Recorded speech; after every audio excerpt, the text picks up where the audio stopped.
À 6h15 heure locale, un groupe de 15 drones ukrainiens traverse le golfe de Finlande. Leur objectif est Luga, le plus grand port russe de la Baltique.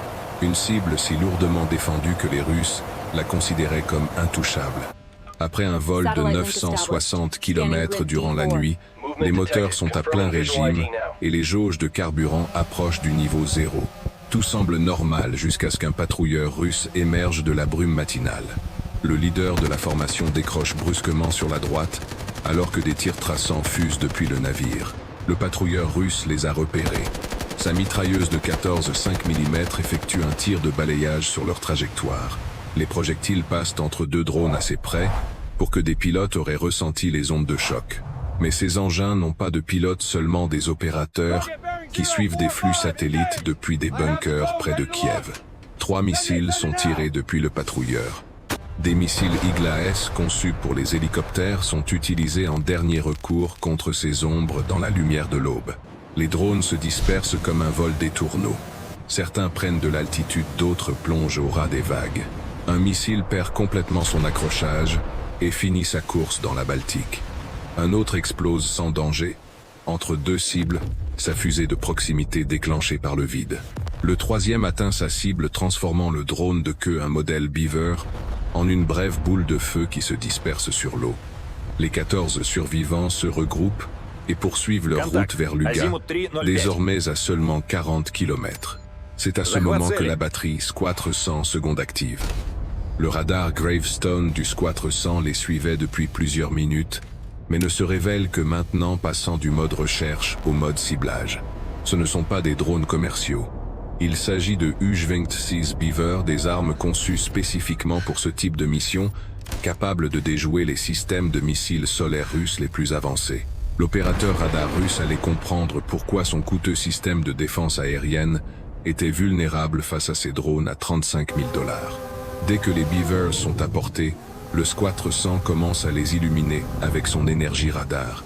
Le Squatre 100 fonctionne en émettant un faisceau radar focalisé à 3 GHz, puis en mesurant le retour du signal. Le principe est similaire à celui d'un sonar, mais avec des ondes radio au lieu d'ondes sonores. Le problème est que ces Beavers sont fabriqués en fibre de verre et en fibre de carbone. Ces matériaux ne réfléchissent que 10% de l'énergie radar par rapport à un avion en métal. À 40 km, ils apparaissent plus petits que des mouettes sur l'écran. L'opérateur ne parvient pas à obtenir un verrouillage stable.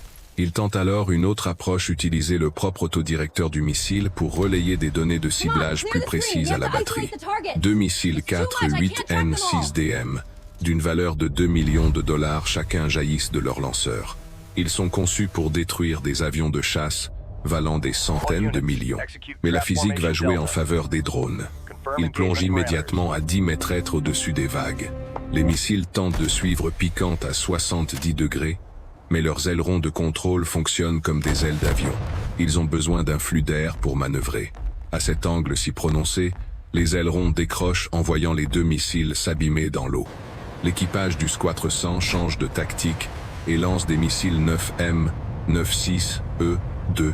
Ces derniers sont équipés de propulseurs dynamiques à gaz de minuscules moteurs fusées latéraux, permettant des virages à 90 degrés, même sans flux d'air. Ces missiles sont différents. Ils peuvent encaisser 60 G, virer sur place, et poursuivre des cibles jusqu'au ras des vagues. Le Beaver de tête tente une manœuvre d'évasion en virant brusquement à gauche. Mais le missile calcule le point d'interception et s'ajuste. Impact dans 3 secondes. 2 secondes. L'ogive explose, projetant 200 fragments de tungstène dans les airs. Le drone se désintègre en une pluie de fibres de carbone. Un second missile trouve une autre cible, mais les débris créent un problème inattendu. Les 13 écho-radars se transforment en centaines alors que les débris s'éparpillent dans le ciel, masquant les survivants. Les 13 drones restants se dispersent dans toutes les directions. Certains montent, certains plongent, d'autres vont à gauche ou à droite. Mais les défenseurs russes ont déjà fait face à ce scénario. Ils ont prépositionné 4 systèmes Pansir avec des champs de tir qui se chevauchent, créant ce qu'ils appellent une boîte. Quelle que soit la direction prise par les drones, ils entreront dans la zone d'engagement d'un des systèmes. Les Pansirs sont spécifiquement conçus pour cette menace, combinant missiles, à longue portée et canons pour la défense rapprochée. Ils sont la dernière ligne de défense comme un gardien de but au football. Chaque Pansir utilise une philosophie d'engagement différente du Squadre 100. Au lieu de tirer plusieurs missiles à la fois, ils appliquent la méthode tirer, observer, tirer. Un missile est tiré, son efficacité est évaluée, la visée est ajustée, puis un autre tir est effectué. Cela maximise la précision contre des cibles manœuvrantes. Le premier Pansir verrouille les drones en formation et lance un missile 50 Septesis sur le leader. Les drones exécutent immédiatement une manœuvre en roue de chariot, tournoyant autour d'un point central, tout en conservant leur élan vers l'avant. Le changement constant d'angle de présentation perturbe le système de navigation proportionnel du missile, qui anticipe une trajectoire en se basant sur un mouvement constant de la cible. L'artilleur du Pansir passe alors à ses 2 canons de 30 mm, capables de tirer 5000 obus par minute. Au lieu de viser des drones individuels, il crée une zone de saturation. Il remplit un cube d'espace aérien avec une telle densité de projectiles que tout ce qui le traverse sera touché. 4 drones entrent dans cette zone. 2 en ressortent. Le calcul est brutal mais simple, 9 drones restants. Près d'une douzaine de missiles russes et des centaines d'obus ont été dépensés. Et les drones n'ont même pas encore atteint le port. Pendant ce temps, des voyants d'alerte s'allument au centre de commandement de l'oblast de Leningrad. Ils indiquent des combats similaires à Kursk, Bryansk et Rostov. 14 autres groupes de drones attaquent simultanément l'ouest de la Russie. Chaque batterie de défense aérienne est engagée. Il n'y aura pas de renfort. Les Russes ici sont livrés à eux-mêmes. Mais les drones le sont aussi. Les drones survivants poursuivent leur route vers la cible, sachant que le plus dur reste à venir. Le véhicule de guerre électronique Krasuka 4 ressemble à un conteneur sur roue, mais à l'intérieur se trouve un équipement de brouillage d'une valeur de 20 millions de dollars. Alors que les 9 drones survivants approchent d'Ust-Luga, le système s'active. Il inonde le spectre électromagnétique d'interférence. Le Krasuka fonctionne en submergeant les fréquences radio de bruit. Imaginez essayer de tenir une conversation téléphonique pendant que quelqu'un hurle des parasites dans un mégaphone à côté de votre oreille. Il balaye de 1,2 à 5,8 GHz à la recherche des fréquences de contrôle, reliant les drones à leurs opérateurs à 1000 km de là. Les opérateurs russes utilisent une technique de balayage et de concentration. Ils parcourent rapidement le spectre pour trouver les signaux actifs, puis concentrent toute la puissance de brouillage sur ces fréquences spécifiques. En quelques secondes, ils identifient des transmissions à 2,4 GHz. Le Krasuka focalise son faisceau de 20 watts, créant un mur de bruit électromagnétique. Mais les Beavers n'utilisent pas une simple télécommande. Ils emploient un système à saut de fréquence changeant de canal 128 fois par seconde selon une séquence pseudo-aléatoire. En théorie, il est impossible de les brouiller. Mais les Russes ont une autre option. Ils contre-attaquent avec un brouillage de barrage, inondant tout le spectre sans distinction de fréquence. Le concept est simple, si vous ne trouvez pas l'aiguille dans la botte de foin, mettez le feu à toute la botte de foin. Cela aurait dû couper complètement la liaison de contrôle. Pourtant, les drones continuent de voler. Ils sont passés en mode autonome, utilisant le suivi de contours de terrain. Ils comparent les lectures de leur radioaltimètre à des cartes topographiques préchargées. Chaque colline, chaque bâtiment, chaque pont a été cartographié et programmé. Les drones savent exactement où ils sont sans aucun signal externe.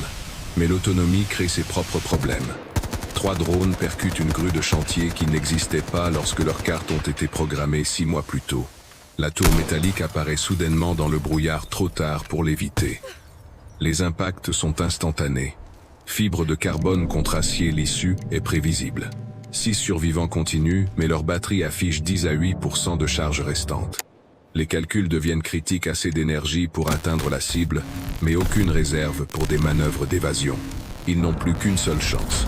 Pendant ce temps, le commandant de la batterie Squadre 100 fait face à une décision impossible. Ces missiles restants coûtent 2 millions de dollars pièce pour détruire des aéronefs valant 100 fois plus. Les drones qui attaquent son secteur coûtent 35 000 dollars chacun. Même s'ils les détruisaient tous, la Russie serait financièrement perdante. Ce n'est plus de la guerre, c'est de l'économie avec des explosifs. Le commandant ordonne à ses hommes de passer au canon anti-aérien Zuving 3. Ces canons bitubes de 23 mm datent des années 1960, mais leurs munitions ne coûtent que quelques dollars. Et être touché par l'un d'eux a le même effet. Le problème est que ces vieux canons nécessitent une visée optique. Quelqu'un doit voir la cible pour tirer. Les drones volent à 150 km/h exécutant des tonneaux aléatoires toutes les 2 à 4 secondes. L'ordinateur de visée a besoin de 3 secondes de vol stable pour calculer une solution de tir. Il ne les obtient jamais. Les artilleurs recourent à des tactiques de la Seconde Guerre mondiale, remplissant le ciel de traceurs, en espérant qu'un projectile touche sa cible. Une rafale chanceuse atteint un drone en plein tonneau, déchirant son fuselage en fibre de verre. 5 drones restants. Le port du Sluga est à seulement 8 km. Mais dans une guerre réelle, les armes ne sont pas la seule menace. Alors que les drones approchent du port, la hausse de la température fait monter le brouillard qui stagnait au niveau du sol. Le brouillard qui les avait protégés plus tôt se retourne contre eux. Il transforme rapidement le champ de bataille en un labyrinthe fantomatique où les capteurs à plusieurs millions de dollars deviennent inutiles. Le brouillard réduit la visibilité à 30 mètres. Les Russes ne peuvent pas voir les drones. Les drones ne peuvent pas voir le port. Tout le monde vole et combat à l'aveugle. La caméra thermique du Pantsir, conçue pour détecter la chaleur à travers la fumée, et l'obscurité peut normalement repérer un aéronef à 5 km. Mais le brouillard disperse le rayonnement infrarouge tout comme la lumière visible. La portée de détection chute à 200 mètres. Les défenseurs passent à la saturation de zones tirant à l'aveugle sur les approches que les drones sont censés emprunter. Ils créent des murs de projectiles à des coordonnées GPS spécifiques, pariant que les drones les traverseront. 5 drones ukrainiens descendent à 3 mètres au-dessus des eaux de la Baltique. Leurs radioaltimètres émettent des signaux constants pour éviter de s'écraser. Les embruns salés recouvrent les objectifs de leurs caméras, rendant toute image vidéo floue et inutile. Les opérateurs en Ukraine qui observent via des liaisons de données satellites ne voient que des parasites gris. Ils volent uniquement grâce aux coordonnées GPS, se fiant aux mathématiques pour les guider. Frustrés par l'absence de résultats, les Russes activent leur système de brouillage GPS. Ils diffusent de faux signaux de position depuis de puissants émetteurs. Cette technique submerge les faibles signaux satellites avec des signaux factices plus forts faisant croire aux récepteurs GPS qu'ils se trouvent ailleurs. 2 drones suivant les coordonnées brouillées virent brusquement à droite et plongent directement dans l'eau. L'impact est invisible dans le brouillard. 3 drones restent en course. Leur système de navigation inertielle de secours les maintiennent sur la bonne trajectoire. Les forces de sécurité du port armé de missiles solaires portables Igla-S attendent sur les toits et les tours. L'autodirecteur de l'Igla utilise un détecteur refroidi à l'azote qui voit la chaleur sur des longueurs d'onde spécifiques. Il peut détecter des différences de température d'1 demi-degré. Mais le petit moteur de 20 chevaux du Beaver ne fonctionne qu'à 40 degrés au-dessus de la température ambiante. Sur le fond chaud du brouillard de la Baltique, il est presque invisible. Les soldats tirent en embuscade, attendant d'entendre les drones passer au-dessus d'eux, puis tirant par l'arrière là où la chaleur des gaz d'échappement est la plus forte. Un missile atteint sa cible. La fusée de proximité explose à 5 mètres du drone. Des éclats déchirent le fuselage composite et les câbles de commande. Le drone tombe en spirale dans un parc de réservoirs de stockage. 2 survivants continuent slalomant entre des réservoirs de pétrole de 40 mètres de haut. Un hélicoptère Mi-8 passe en vrombissant au-dessus d'eux. Les mitrailleurs de porte tirent avec des PKM sur des ombres dans le brouillard. Le pilote de l'hélicoptère tente d'utiliser le souffle de son rotor pour projeter les drones contre des obstacles. Des vents de 60 km/h qui pourraient les écraser contre les parois des réservoirs. Mais ce souffle dégage aussi des poches de brouillard, améliorant temporairement la vision des caméras des drones. Pendant de brefs instants, les opérateurs peuvent voir leur cible, l'immense complexe de traitement cryogénique. Les systèmes de sécurité automatique de l'installation détectent des aéronefs non autorisés en approche. Des protocoles d'urgence se déclenchent. Des sirènes d'alerte retentissent dans tout le complexe. Une ventilation d'urgence commence libérant des milliers de mètres cubes de méthane et d'éthane pour éviter une surpression catastrophique si les réservoirs étaient percés. Le nuage invisible de gaz inflammable s'étend sur l'installation, attendant la moindre étincelle, pour se transformer en un gigantesque explosif air carburant. Les défenseurs ont involontairement créé les conditions parfaites pour une destruction maximale.